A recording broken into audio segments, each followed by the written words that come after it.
tapakan na tao. Ituloy mo lang ito. Ang mahalaga, ikaw ay masaya. Huwag mong intindihin ang sasabihin ng iba. Sila ang may problema.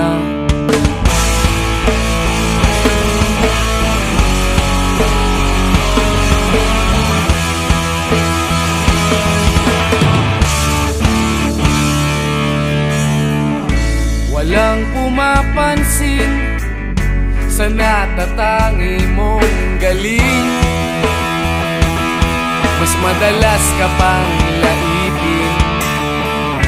Pinapakita mo na may silbi ka sa mundo.